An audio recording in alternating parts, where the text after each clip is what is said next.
Good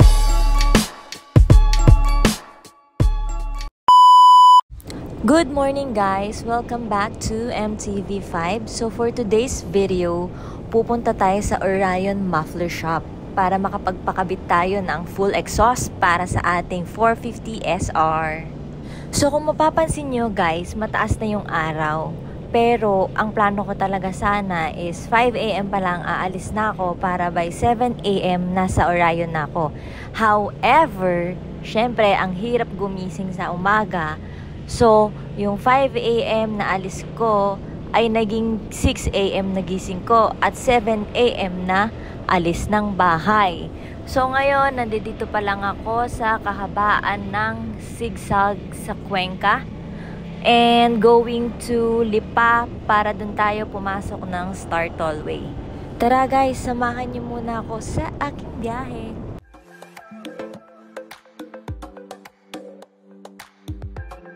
So ngayon guys, hindi tayo solo ride sa expressway kasi inaantay tayo doon ni Sir Marvin or ni MM Ventures sa may exit sa Santo Tomas.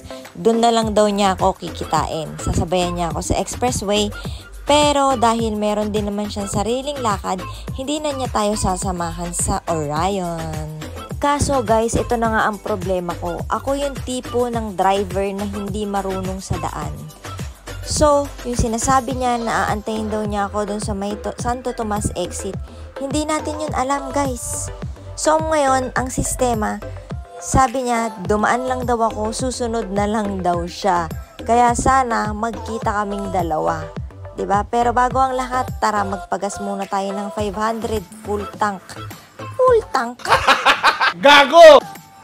Oo guys, tama yung narinig nyo, 500 lang palagi ang pinapagas ko dito sa motor ko na to. Hindi dahil sa nagtitipid ako, kung hindi dahil natatakot ako na baka hindi ko matayo yung motor. O ano, pagod na? Sports bike pa. So going back, nung unang beses ko kasi ito na pinagasan, 500 lang. Tapos nung itatayo ko na yung motor, nagulat ako, ba't biglang ganun kabigat? So, simula noon, naisip ko na pag more than 500 pa yung ipinagas ko dito, malamang sa alamang, mahihirapan na akong itayo yung motor. Kaya laging 500 lang, full tank na yun sa akin, 500. Anyway guys, kung mapapansin nyo, nakapasok na ako ng expressway. At masyado nang makulimlim. Sana naman hindi tayo abutan ng ulan kasi ang hirap magmotor ng umuulan. Especially, hindi rin uso sa akin ng kapote. Kasi unang-una, wala akong planong magmotor pag umuulan. Pangalawa, kung abutan man ako sa daan, talagang sumisilong ako guys. Hay nako, ang daldal ko na naman. Ayan, sobrang kulimlim na talaga ng panahon. Buti na lang sa sobrang daldal ko, ayan, nagsisimula na rin lumabas si Haring Araw.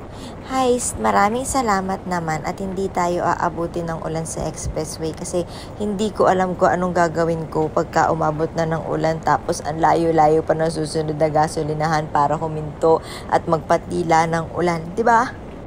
Ayan na nga guys, kasama na natin si Sir Marvin or MM Ventures.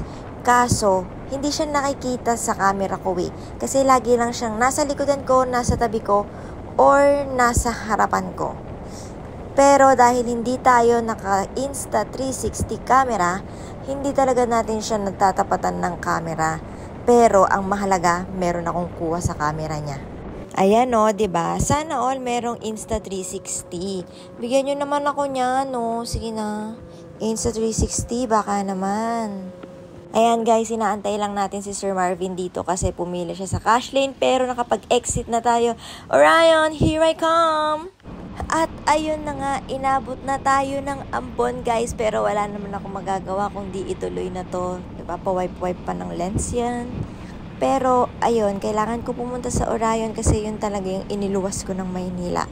So babalikan ko na lang kayo guys pag nandun na tayo sa Orion. Laters! Andito na ako guys, nasa Orion na ako. So tinatanggal ko na lang itong camera. Tapos tatawagin natin na kung sino yung pwede mag-assist sa atin. Doon po sa office, sila po nag-preso. Siya nga pala si Kuya Ryan. Saan po ba kayo? So sasamahan na lang daw tayo ni Kuya Ryan sa office para mag-inquire how much ang magpa-full exhaust. Sige, selfie ka pa girl. Naiwan ka na ni Kuya Ryan. It was at this moment that she knew.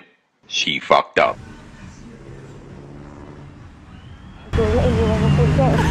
Sabi kasi ni Kuya Ryan siya na daw magpapasok ng motor eh. Akala ko naman kukunin niya yung susi. Sino po ba magpapasok dito? Sige, ako na lang papasok. Ibang po. Teka lang. Tapos na-realize ko, sasamahan nga pala niya ako sa office. Ito na guys, papasok na tayo dun sa office nila. Tapos magtatanong na tayo ng prices. 452. Ako, 50. Long. Bali 20,000 po kapag may rest, kapag toning muffler. Pag Tony. Opo. Then kapag... Yun yung carbon tip, di ba? Yes po, yung carbon tip, yung slide cord po namin. Then, sa ara naman po, 17,000 po. 7. Yun lang ba yung choices pagka full exhaust? Bali, yun po kasi yung usually na ginagamit po. Sa full exhaust? Opo. I mean, sa 450 SR po. Since yun po yung mas Bagay. Okay, sige. Pero check ko din po muna yung, Sige po, yung tunog. Kung ano yung mas gusto ko. Okay. Thank you. Ask naman natin ngayon yung opinion ni Kuya Ryan kung saan ipupwesto yung pipe. Parang hindi siya yung, kasi kung halimbawa naka side mountain siya, kailangan po kasi kung ano yung forma ng stock, ganun forma pa rin gagawin natin. Kasi kung isa side po mountain, yung halo niya, parang mag-ano yung takbo niya. Parang mababawasan ng power. Okay. Pero, pag pinarimap ko, paparimap ko naman siya, plano ko siya iparimap. Pwede naman po. So, anong mas maganda? Kung halimbawa, ipaparimap ko naman siya, anong mas okay na pwesto ng Tingnan po natin kung meron tayong pagkabrakitan na pwede sa yung parang underbelly. underbelly. Kasi habulin po Pero natin. parang nasa isip ko kasi, Tony, kung magugustuhan ko yung tunog, Opo. bagay ba siya doon sa ilalim? Bagay po siya kung may pagpwesto po natin ng maayos. Kasi meron po siyang flarings, tapos siyang hahanapin po natin yung pagkabrakitan. Kasi medyo mabigat-bigat pa rin po. Oo. Sige. Pero check ko na lang din na. Iwan ko lang dito yung helmet ko, okay lang ba? Balik na lang ako. Naka-record pala.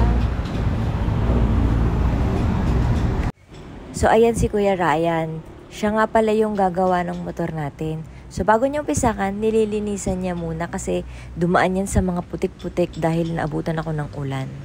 Dito sa area na to, kung saan pinapasok ni Kuya Ryan yung motor, dyan nila ginagawa yung fitting and alignment nung exhaust. Nako, patay. Hinigaan na ni Kuya Ryan. Baklas na ngayon yung fairings na yan. Tapos, umpisahan na din yung sukatan ng tubo na irerekta doon sa ating exhaust. Ang cute ni Kuya Ryan. Nakadupagi na sa sahig. So, ngayon, pinapakita niya yan. Ito yung reso na ikakabit mo? Okay. Okay, gets. So, parang ang kapalit ng ano tawag na talitik ay ang reso. Okay. Para maging basic ay tunog. As of this moment, guys, dinidikit na ni Kuya Ryan yung pipe or ano bang tawag dito. Hindi ko alam kung yan na yung header or linking pipe na yan eh. Ayan no, diba? Sobrang pulido niyan, guys. Hindi ko lang maalala kung ano yung tawag dyan, pero hindi yan welding. Meron silang sinabi sa akin, hindi ko lang maalala. So habang inaantay natin matapos yung full exhaust ng motor, magdikit muna tayo ng stickers dito sa Wall of Fame, dito sa my office nila. Napansin ko lang yung mga pangalan ng pipe nila, parang puro pambabae. Mukhang mahilig sa Chika Babes yung may-ari. So ayun na nga. Maya lang, ikakabit na nila yung linking pipe and yung mismong pipe para makapag-sound check na tayo. So eto, nakikita natin ngayon, nakabit na yung headers. So next nyan is yung pagsusukat na nung linking pipe para maipwesto na yung mismong pipe na ilalagay natin for sound check. A few inches later.